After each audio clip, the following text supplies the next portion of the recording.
Une cour de récréation comme les autres, avec ses disputes et ses petites bagarres qui cachent parfois des dangers plus sournois. Dans toutes les écoles de France, des élèves sont martyrisés tous les jours par leurs camarades. Ils sont victimes de harcèlement collectif. Un enfant sur 10 est concerné par le harcèlement dans la cour de son établissement scolaire en France. Un rapport qui fait état d'une augmentation inquiétante du nombre de cas de violence à l'école.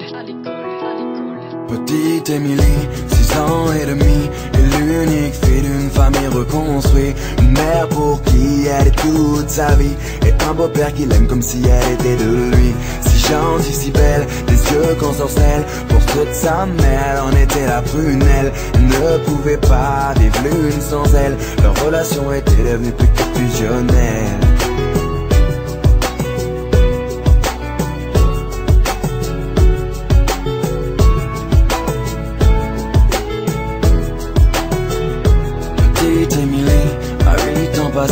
Rien n'a changé sauf qu'elle a déménagé. Fini la campagne isolée, elle vit maintenant en ville car sa maman fut mutée. Une nouvelle école, de nouveaux amis, elle ne mit pas longtemps à s'adapter à cette vie. Du haut de ses 8 ans on peut dire qu'elle est ravie, car tout va pour le mieux pour petite Émilie.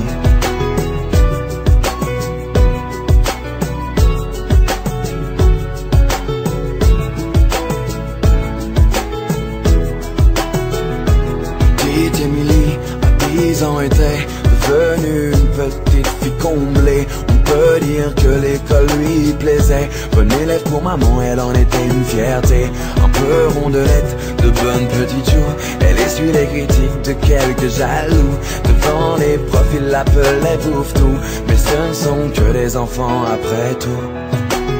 Depuis quelque temps, une nouvelle forme de violence se développe sur les réseaux sociaux. Prennent différentes formes, elles peuvent prendre la forme de châtiment corporel, mais elles peuvent aussi prendre une forme plus insidieuse, qui est tout ce qui est la violence plus psychologique. Petite Émilie, à 12 ans maintenant, adolescente enfermée aux grandes dames de maman.